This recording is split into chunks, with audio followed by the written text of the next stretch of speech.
Assalamualaikum warahmatullahi wabarakatuh.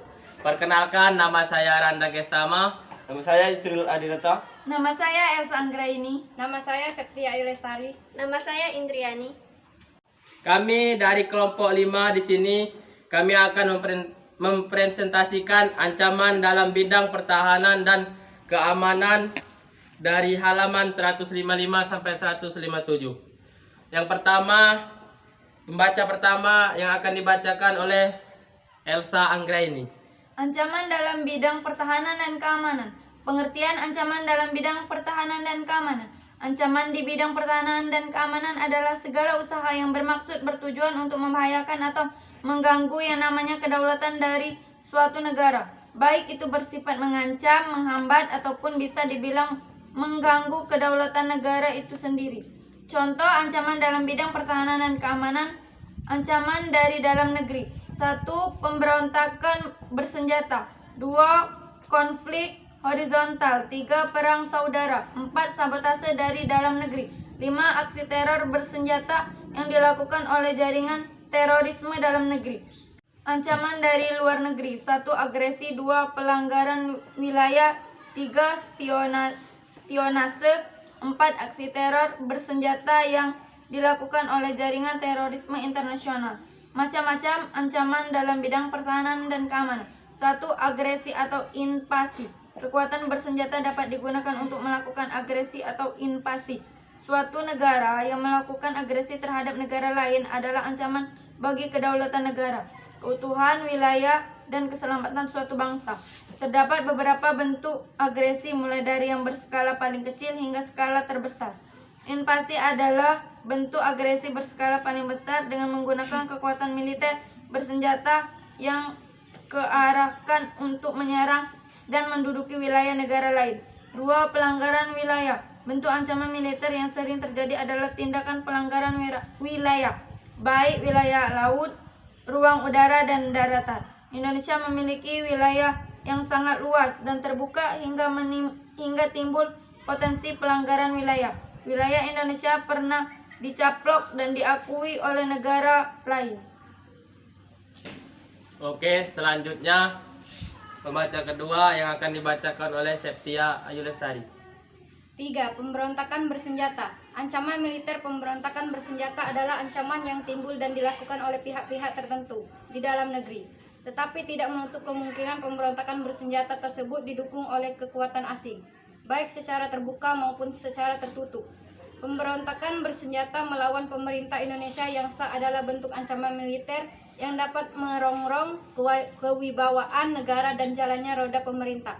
Bangsa Indonesia pernah mengalami sejumlah aksi pemberontakan bersenjata yang dilakukan oleh gerakan radikal. Beberapa gerakan radikal di Indonesia antara lain: 1. DI atau TII, 2. PRRI, 3. Permesta, 4. Pemberontakan PKI Madiun, 5. G3OS atau PKI. Pemberontakan bersenjata adalah ancaman militer yang harus serius ditangani oleh bangsa Indonesia, karena aksi pemberontakan itu mengancam pemerintah yang sah, bahkan mengancam tegaknya NKRI yang berlandaskan Pancasila dan Undang-Undang Dasar 1945. 4. Aksi teror atau terorisme. Aksi teror bersenjata adalah bentuk kegiatan terorisme yang mengancam keselamatan bangsa dengan menebarkan rasa ketakutan yang mendalam serta menimbulkan korban tanpa kenal peri kemanusiaan. Sasaran aksi teror bersenjata dapat menimpa siapa saja, sehingga sulit ditangani dengan cara-cara biasa. Perkembangan aksi teror bersenjata yang dilakukan oleh teroris pada dekade terakhir meningkat cukup pesat dengan mengikuti politik, lingkungan strategis, dan ilmu pengetahuan dan teknologi. Selanjutnya, pembaca ketiga akan dibacakan oleh Saudari Indri.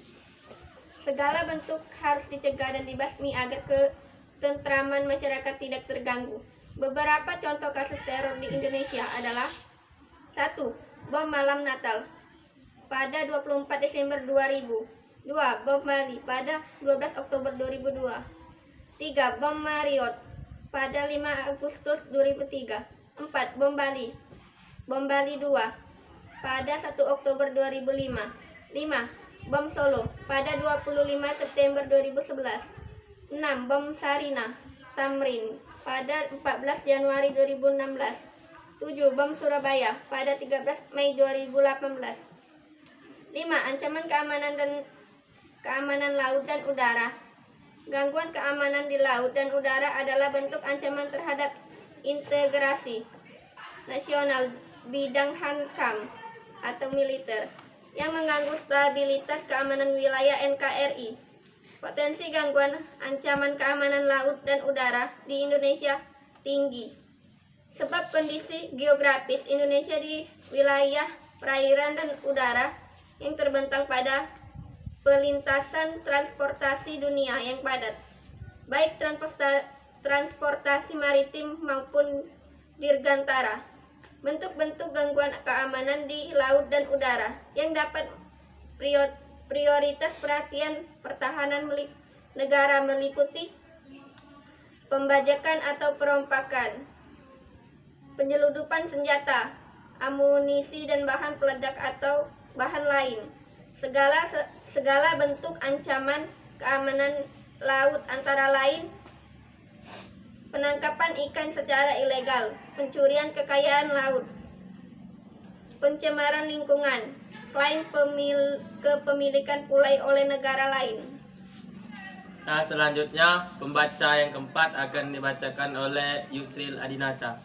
Strategi mengatasi ancaman dalam bidang pertahanan dan keamanan.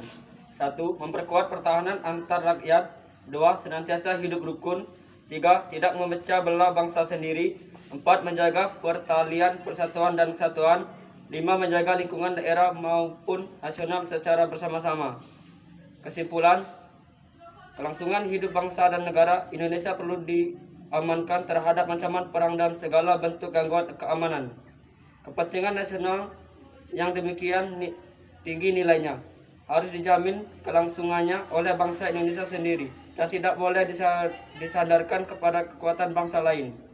Ketetapan bangsa Indonesia untuk tidak mengikatkan diri dalam suatu persekutuan atau fakta pertahanan, memperkuat keharusan untuk selalu bersandar pada kemampuan sendiri.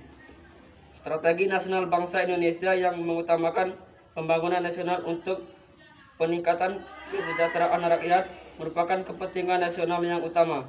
Oleh karena itu, segenap upaya nasional baik ke dalam maupun keluar harus menunjang suksesnya pembangunan nasional. Sehubung dengan itu, upaya pertahanan dan keamanan nasional kewajiban mendukung usaha pembangunan itu dengan menjamin terpeliharanya suasana dan kondisi masyarakat yang damai, aman, tentram, tertib, dan dinamis. Pembangunan pada hakikatnya adalah suatu proses perubahan masyarakat dari suatu keadaan tertentu menuju suatu keadaan baru yang lebih baik dan lebih maju. Dan setiap perubahan akan selalu menyebabkan gangguan terhadap keseimbangan, sehingga akibat-akibat yang ditimbulkan oleh gangguan keseimbangan yang lahir dari proses perubahan ini akan merupakan suatu perubahan keadaan yang harus dihadapi dan diatasi secara terus-menerus. Baiklah, sekian presentasi dari kami. Kami akhiri. Wassalamualaikum warahmatullahi wabarakatuh.